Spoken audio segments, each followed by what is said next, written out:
Hello and welcome to How I Hire, the podcast where today's top executives share stories of their leadership journey, including the defining moments that tested their values, sharpened their judgment, and shaped how they build teams and lead with purpose. I'm Roy Notowitz, founder and CEO of Noto Group Executive Search. You can learn more about us at notogroup.com. As a trusted partner to mission and values-driven consumer brands, we've had the privilege of working alongside some of the world's most inspiring operators as they've tackled the challenge of building high-performance leadership teams. In this podcast, we spark a conversation about how to achieve success in hiring and create purposeful leadership for the next generation of companies. Today, I'm with my team. We're here in person at the Noto Group headquarters in Portland. And we're here to talk about the current talent and leadership trends that we're seeing for 2026. I'm joined by Sarah Spurko, who's our managing director and senior partner, as well as Tammy Buemiller and John Copeland, who are both senior partners here. Welcome, everyone. It's great to have you here. Nice to be here, Roy. Thanks for having us. Thanks. Excellent. So to kick us off, why don't you introduce yourselves and give a peek into your role and let us know what you love about working with our clients. Hi, my name's John Copeland. I'm a senior partner for Noto. I've been with the company now for just over 1 year. And my role is working with clients, recruiting their senior leadership team across Europe, Middle East, and Africa, and have now started working in projects in the US as well. What do I love about working with my clients? I think just watching and seeing the candidates that we've placed and how they've grown and developed within the brands that we put them into. It's just great to see. That's awesome. I'm Tammy Buemiller, and I've been with the firm for 7 years. Wow. Woo-hoo. Favorite part of my job, 3 things. Really enjoy learning new businesses and business models. Secondly, I truly enjoy working with new leaders and learning their styles and what works for them and what doesn't. And my newest favorite piece is mentoring the younger people in our firm. I think we talk about this a lot as a firm, that post-COVID, the succession planning in companies has really suffered in terms of development and on-site leadership. And we spend a lot of time working with our team that is coming up in the recruiting world, and that's a lot of fun. My name is Sarah Spurko, and I've been with the firm for 7 years as of January. In my role, I do 90% recruiting, but I also do some operational stuff with the firm, which I really love doing. It's fun to work with Roy and figure out, what Noto 2.0, 3.0, 10.0 is going to look like. But I also just love seeing what our clients are doing and getting a peek behind the curtain, talking to all the candidates and just hearing their stories of how they got to where they're at. I absolutely love it when a candidate that we placed calls us and asks us to help them with a search, with where they're at right now, where we place them. It's just really fun to see that full circle moment come to be. Looking back at 2025, what made hiring top leaders especially challenging? And were there any unexpected obstacles or turning points that stand out for you from last year? Well, the obvious topic is the change in administration and tariffs. I think when the tariffs were put into place, there was no roadmap, there was no rule book. And so I think it really froze decision making, and that included who are we hiring and what do we need. So I think that for our firm was a big struggle in 25. And I think combined with that, we were still seeing the runoff of kind of the post-COVID outdoor industry decline. And a lot of companies were still struggling with inventory, still struggling with strategy. And that definitely showed up in, I would say, less work and much more specific work when we got it last year compared to previous years with the firm. One of the candidates that I had talked to said that it felt like whiplash last year, where things would get better and then something would happen. And they just felt like they couldn't get into a steady state. And there was just a lot of uncertainty, and companies started just burying people with massive amounts of work. Positions just blew up in terms of scope. Expectations went through the roof of what clients were looking for out of candidates. I think Q1 certainly was impacted, but by Q2, companies, I think, had to make a decision, had to move forward. And we knew that the tariff situation wasn't going to go away. We didn't know what percentages it was going to be. But ultimately, we've got to keep going. And things did definitely pick up for us. Once they get a better handle on the math and a path forward with regard to how to offset the tariffs, I think that's when things really accelerated the second half of the year. Coming into 2026, what shifts are you seeing in client company and candidate priorities and needs, both in North America and then also for John in Europe? I think companies are not as patient with onboarding. They want their person who they hire to make an impact right away because they need it. And I think that needs to be a bigger conversation now to set the candidate up for success. Then you need to give them the space to be successful. I think a word that I've heard more this year than we've heard ever maybe in my time with Noto Group is transformation. I want someone who understands transformation. So whether that's business growth, whether that's change of direction, whether that's creativity, it's all about this sort of the new buzzword with a leader is I want transformation. And then the other piece I think that I've seen a lot is our business tends to ebb and flow with the economy. So depending on what's being prioritized in the economy, that's the kind of roles we tend to see come to fruition in that given year. And right now I feel like we have wholesale roles again and we have D2C roles again, which D2C roles were quiet last year. And in some cases, I feel like these retail roles are starting to pop up, which retail has been very quiet, but brands that we're working with are starting to consider retail strategy again. So those are some things that I'm noticing just out of the gate in Q1. I think there is a number of companies who've grown extremely fast over the last few years, and they want to retain that entrepreneurial and agile spirit, but still bring in people who've got experience with companies that are significantly bigger than they are and are afraid of when they bring those people in, are they going to change the way that they operate? Are they going to change the culture? Is it going to be more of a culture fit as opposed to a culture add? So I think a lot of companies are looking at that. Yeah, for sure. Is there anything specific in Europe, John, that you're seeing in terms of mismatches between what candidates want and what companies are offering, or any other aspects of your work? Yeah, certainly in Europe, when you're relocating people from country to country, an area that we're looking at now or have done for a number of years is schooling.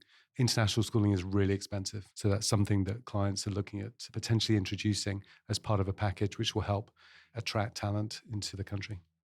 The other areas, sabbaticals is something that's being offered for companies, and coaching, executive coaching for their execs. That's great. I wish we had more of that in the US. So, examining the changing landscape, what are new competencies and capabilities that are emerging as absolutely essential for leadership? Tammy, you talked a little bit about transformation. The obvious one is everyone's talking about AI. Doesn't mean they know exactly what they want to do with it, but everyone's using that as a how has candidate X utilized AI to inform, transform, make change in their business. So that's an obvious one. The transformation skill, again, business transformation, proven and demonstrated ability to scale and grow and create EBITDA and multiples for private equity companies is something that a lot of our clients are talking about. And then I think this balance between being a leader that can galvanize teams and be decisive and get results, to your earlier point, Sarah, of that sort of unicorn leader is a top of mind for a lot of our clients. In they have these big growth goals and they want people who have all of those skill sets plus more that they believe is what the recipe is going to be to actually get to that growth goal. I hear a lot of change management, and I think it's just the dynamic, even since COVID. I mean, it's just been like a continual flux of change since then. And you hear about boards or private equity firms needing leaders who can come in and manage a team through pivots. I think working in the outdoor industry, there's a number of companies that are looking to bring people in with CPG backgrounds. And I think the skill set that they can bring, dealing with particular trade terms, dealing with big box retailers and the complexity around that is an interesting dynamic. Whether that fit is right for an organization, sometimes it works, sometimes it doesn't. It remains to be seen. I was looking at the results of our 2026 Leadership and Hiring Trends report, and what our clients said was profitability is a top business imperative this year coming into 2026. And growth orientation is the leadership capability that most organizations want to strengthen in 2026. So, what are the best indicators to predict executive success in today's environment? Proven results is typically the number one that any company is looking for. So, do I know how to lead? Do I know how to innovate? And do I understand how to go to market in my particular industry or discipline? So that's always number one. And I think the other piece that I'm seeing more is that leaders want also people who come to the table with the ability to quickly pivot when strategy X goes awry and moving to strategy Y. And that isn't necessarily new, but it can go up and down in priority depending on where we are as an economy. So adaptability. Adaptability, yep. And then I think the last thing is, I think John said this early, is looking at people who are culture additive versus just culture fit, and being able to have really smart dialogue with your clients about what that means to them. And so clients that are more open to that, I think we tend to do better with generally, and we bring better talent to the table because we're not just looking at a cookie cutter of another person that's already in the brand. What's your current best thinking on how CEOs and boards can get the best results when engaging with a search firm? I would say making the role mandate really real. So defining the authority, resources, what winning looks like. There's a lot of really high performing leaders who are cautious about leaving a company right now because there's so many dynamics in the world.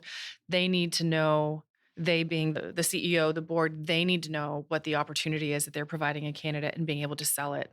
That will give candidates more confidence as well. So I think it's, how do you create the value add for a candidate to leave when maybe the economy is a little bit touch and go? Like, how do you make it a safe move for them to make? Okay, these things for me never change. So if you listen to our podcast 2 years ago or whatever it was, I'd say the same thing. So for me, best results look like clear and open communication about what you need, why you need it, and share as much information with me as you can so that I can steward the position and your brand through the process. Because the more I know and can represent you to the candidate, the better the candidate experience is and the better candidates I'll bring to you. So that's number one. The second is actionable feedback. So when you review candidates, when you interview candidates and you have feedback, in order to refine and really nail the person that you want, we need to understand what were the things that you liked and didn't like, and less about cursory or surface things, but where their skill sets aligned or where they didn't. A lot of openness and curiosity about candidate potential. So can I bring candidates from an adjacent industry rather than an exact industry? To John's earlier point, outdoor industry is starting to look at that CPG skill set. A lot of that is because the outdoor industry is known to have grassroots growth, whereas CPG is very formulaic. There's a lot of great P&L training early in your career when you're with CPG, and so they bring this commercial skill set that necessarily the outdoor industry doesn't have wired.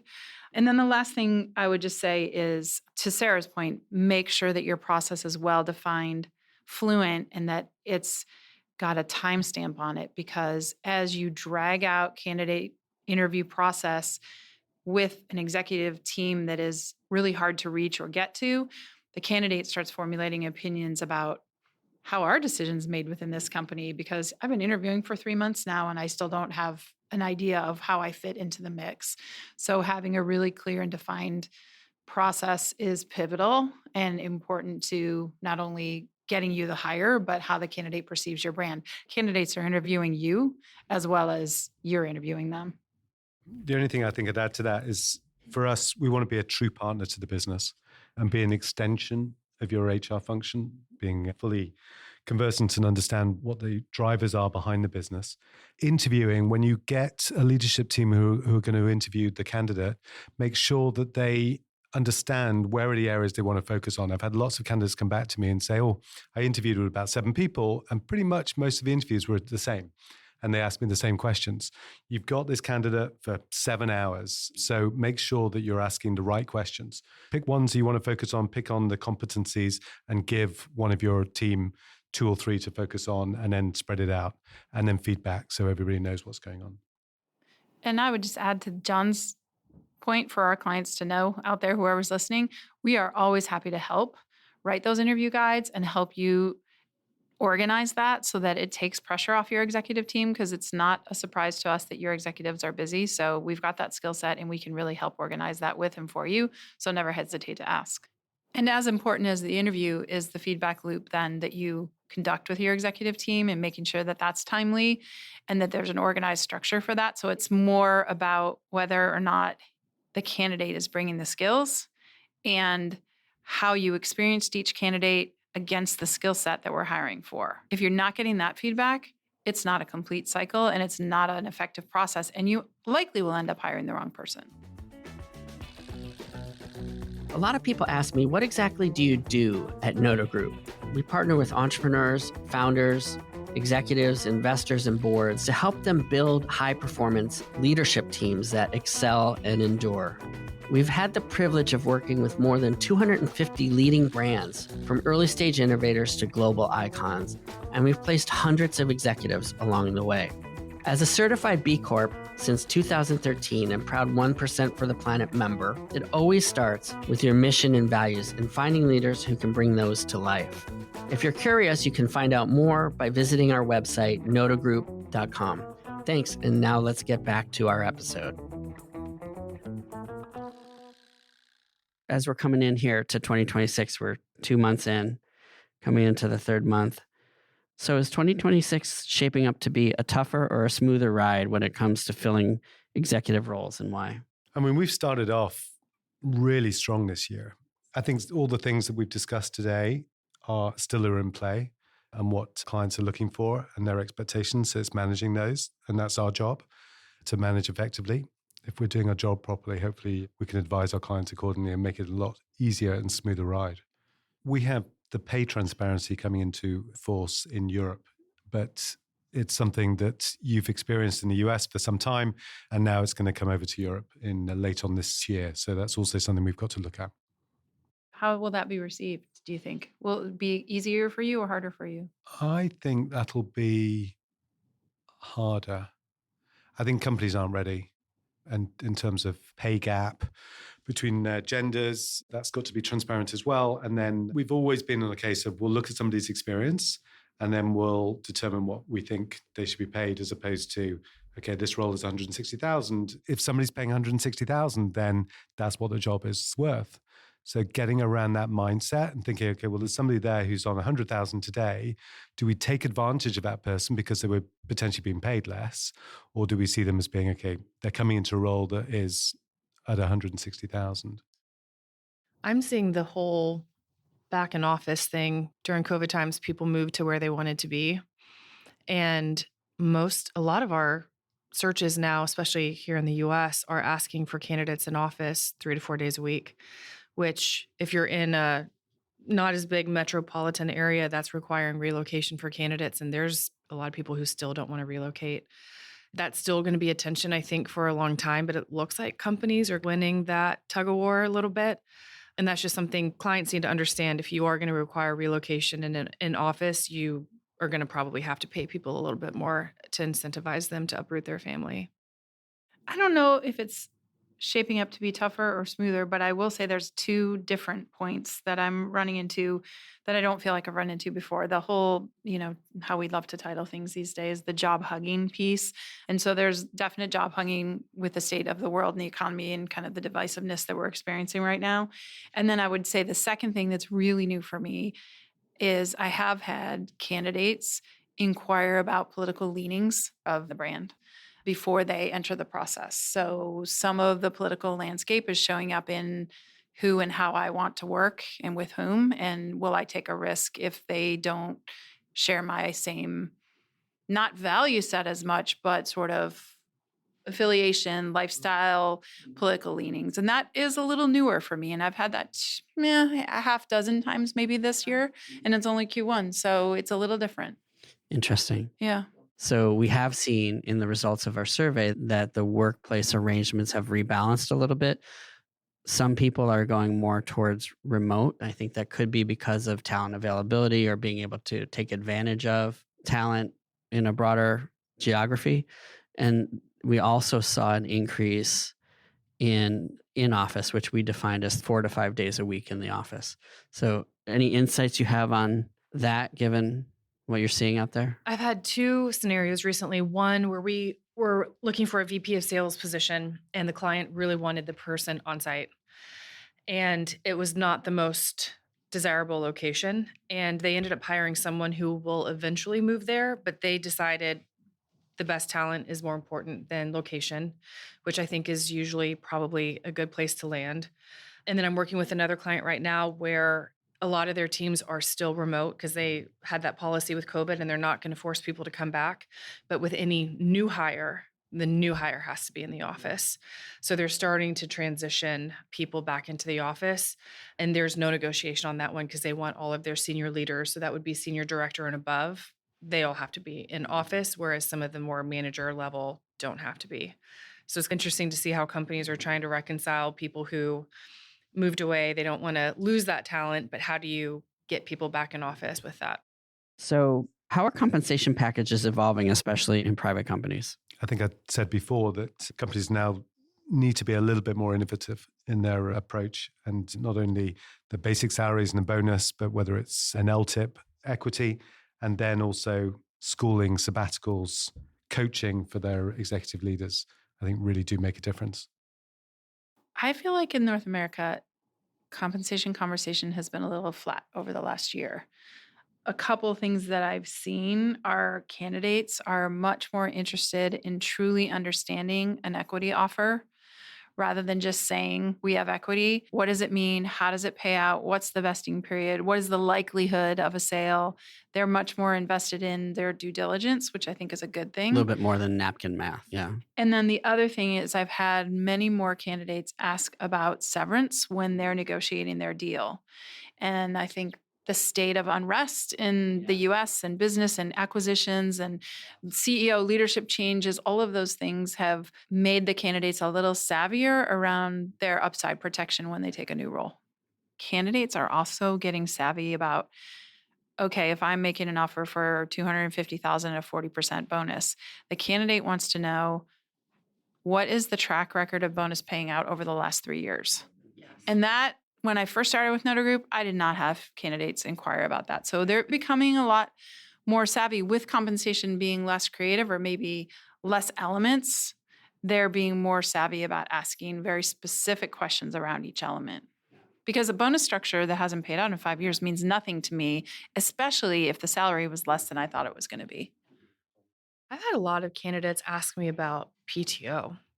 That's been a big thing in the last few searches where they wanted to know, do they start at the 3-week minimum? I've had a few candidates push back. They're like, I'm not going back to 3 weeks of vacation. I have 8 weeks. I want 8 weeks in the new company. So that's kind of an interesting thing. And I think this goes back to the trying to find some sort of semblance of work-life balance when you are going back into the office more often. I think that's how people are trying to compensate for that.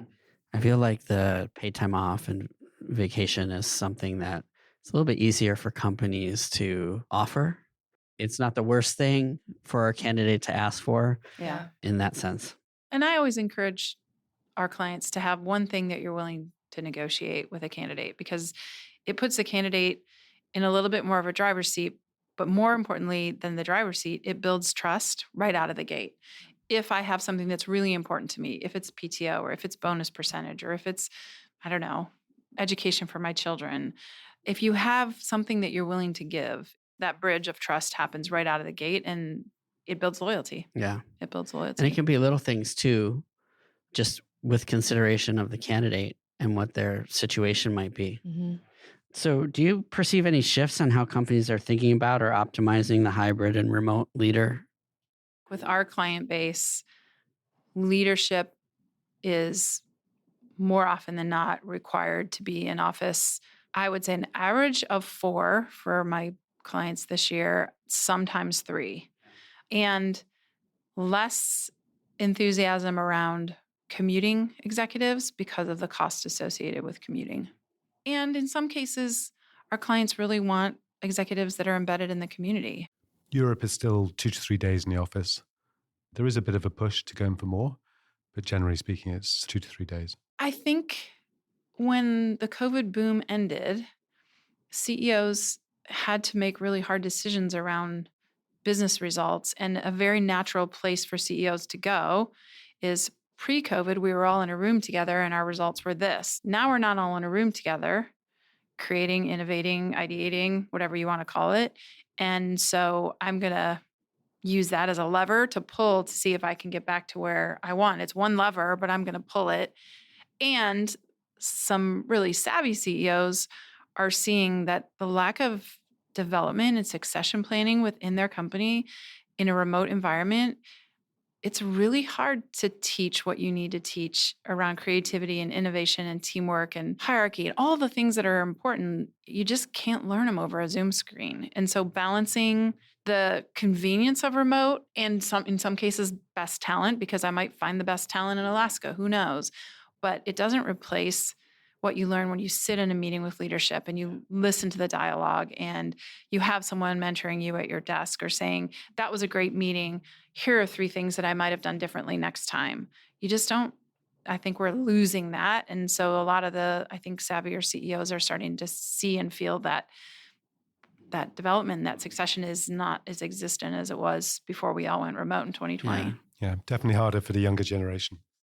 Some of the CEOs I've been talking to who are in the hybrid 3 to 4 days a week in the office, they've been talking about how do you really optimize the time that they do have together with their teams. They're trying to figure out how do we really make the most of this and get traction. I've always thought things would go back into full-time in the office 4 or more days a week much sooner. I've actually been surprised at how durable that arrangement has been actually post-COVID. Yet in some cases, companies don't have a choice because we have several clients who gave up office space, who went fully remote and literally released their leases. And I have one client who they changed buildings during COVID. And so they don't have enough space for all their employees. So even if they wanted to, unless they take on another lease, they can't. And again, all of this is so unwritten. Like we haven't been in a decade that has been this way before. So there isn't a rule book and there isn't guardrails or guidelines. And so you have to have a leadership team and an HR team that's really invested in figuring out what does right look like now and how does it look in the future. And if we are going to be remote, how do we develop the next generation? Because that still is a CEO's accountability is how do I create succession within my brand and develop people to run the next 5 or 10 years of my business. So, what advice or guidance do you have for executive level leaders who are considering making a move this year in 2026? There's a lot of candidates out there, all vying for those jobs, and there aren't that many. So I think just being patient, resilient, using your network. It's amazing how many people I speak to who are just starting to look. They potentially haven't been looking for a job for many years. It's like, okay, who do you know? Who have you reached out to? Who have you worked with over the years? Have moved on to other brands that could be interesting brands for you? And then you're having to go out and start afresh. So start those conversations now, even if you're not looking, and build that up. The other things I would say is be realistic in your expectations. We've got some people that we've spoken to who just want to be a CEO, but they're not ready yet. And so just sort of managing those expectations are important. I think prepping for an interview is really important because it is a crowded market. And to stand out, you have to be very articulate with what you bring to the table. So going through your background and pulling out those stories, those key achievements, it's amazing how many people don't prep for interviews. It doesn't matter if you're talking to like an agency or an in-house recruiter or a CEO. You know, if they're like, hey, give us your background in 5 minutes, keep it 5 minutes. This is not a 30-minute rambling because you will be out. My best advice to candidates when I'm talking to them is you as a candidate have to treat yourself like your own go-to-market strategy. What do I want? What am I good at? Where do I want to play? What space do I want to play in? What do I bring to the table that differentiates me? And if I get an interview, I need to invest. I need to invest with energy. I need to invest with research. I need to go to a store. I need to look at the website. I need to look at the competitors. And when I show up, I need to have a point of view. And my point of view should not be disparaging, but it could be opportunistic. I saw this, and if I were in the role, I might look at it this way. And if you don't show up with those tight stories, your ability to articulate where you've demonstrated results, transformation, any of those buzzwords that we've talked through all through this podcast, and you can't show interest and energy into the business that you're interviewing for, you won't make it past the first round. And then my only other thing is if you have been in a role and you haven't been in the marketplace for 5 or more years, you have a lot of work to do. You have work to do on your resume. You should practice with a peer, with a spouse, with a partner on what interviewing looks like, because the market changes month to month, year to year. And if you haven't interviewed in 5 years, you're rusty.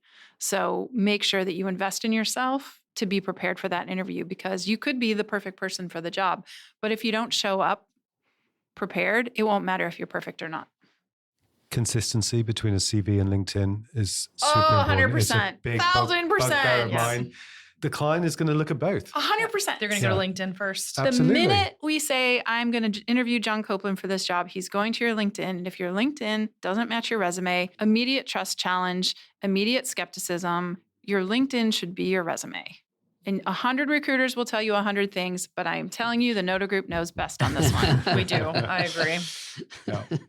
And take the calls from recruiters. I mean, it's so important. Even if you're busy, either take a call or at least respond and say, do you know what? Great role, not for me. It's amazing how many people come to me and it's like, oh, it's the first time I'm going out to a recruiter for 20 years. You should already be in contact with 3, 4, 5, 6 different companies. Well, in the moment that you need a recruiter, you want to have 3, 4, relationship. 5 relationships that you can easily call and say, John, guess what? I got laid off today. And let me tell you, if you picked up the phone when John called you about a job 4 years ago that you weren't interested in, he's going to remember you. When people reach out to us, they say, oh, I'm open. Would you like to have a chat? We'd love to if we had the time, but we can't chat to everybody. So just when you send a message, give a little bit of context that this is what I've been doing. This is what I'm looking to do. This is the type of company that I want to work with, the location, the comp level. And that just gives us a bit of steer and more information that will help us in being able to evaluate you. Speaking of technology and interviewing and job searching, let's talk a little bit about AI and how that might influence whether you're a candidate or whether you're a hiring manager. We've heard stories about candidates having AI pulled up when they're doing interviews via Zoom and things like that to help them respond. What's your point of view on helping candidates show up properly and authentically, but also helping companies understand how to get to what's real? I think AI can be a good tool for maybe helping you condense a resume. So let's say you have a 5-page resume and you need to get it down to 2. AI can help with stuff like that. You still need to look at it after AI condenses it down for you. AI is not personal. And so as soon as you start pulling up AI, like you can have AI listen to the interview question that someone's asking you and it generates a response. Don't do that. I mean, if you can't talk articulately about your background without the use of AI, you need to spend some time thinking about your background. I mean, seriously, like you still need to use your own brain. AI is a supplemental tool. It is not the tool. It can help with time. If you're really busy, fine. If you're interviewing candidates, it's a great way to say, hey, here's my job description. Here's what we're looking for. Here's a couple questions that you could ask to get to what you're looking at. But we can't have an over-reliance on AI. It's AI. Recruiting is a very human thing, and you can't lose that humanness. So in wrapping this up, I think it'd be great if you could just share a little bit of information about how best for candidates to connect and get into our ecosystem at Noto Group. One, I would do research to see if the type of roles we recruit for are even a fit with your background, i.e., if you're in IT, we're probably not going to be for you. Mm-hmm. So do your homework on what kind of positions and industries we represent. Go to our job board first. If you see anything that looks of interest to you, apply for it. Feel free to reach out to one of us. Just know we are inundated because there are a lot of people looking for jobs. If you are looking for a job, like John had mentioned, send us your resume, but send us like a very brief synopsis of who you are and what you want to do. We're probably not going to have time to talk to you if we don't have an open role that's a fit for your background, but give us enough information so we can put you into our system. So when we do have an open role, the likelihood of us reaching out to you is going to be a little bit higher, but just, we don't have time to do a 30-minute conversation with everyone that reaches out, or we will never get our job done. I think there's some really easy ways. One, you should sign up for our newsletter, which is a great newsletter. It comes out once a month. It has one of Roy's awesome podcasts. And so you start to get a feel for the ecosystem that exists within Noto Group. So that's number one. Number two, follow our socials, LinkedIn, Instagram, because in between our newsletter that comes once a month directly to your email, we post new jobs and new roles. So that's a good way to keep informed. I would also say sometimes candidates email or in-mail everyone in the firm, and I wouldn't recommend that Don't do that. because it takes 10 times the amount of hours for us to respond to all those.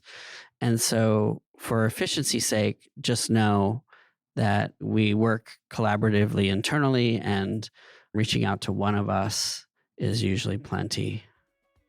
It's great having you all in the HQ this week, and thank you for taking time to share your insights on what's happening in 2026. Thanks, Roy. Always fun. Thanks, Roy. It's been great. Congratulations to John for doing his first podcast at Noto Group. Thank you, Sarah. Thanks for tuning in to How I Hire. Visit howihire.com for details about the show. You can follow Tammy, John, and Sarah on LinkedIn for more of their expertise. How I Hire is created by Noto Group Executive Search. To find out more about us, visit notogroup.com. You can also sign up for our monthly email job alert newsletter there and find additional job search strategy resources, as well as more content on hiring. This podcast was produced by Anna McLean. To learn more about her and her team's work, visit aomclean.com.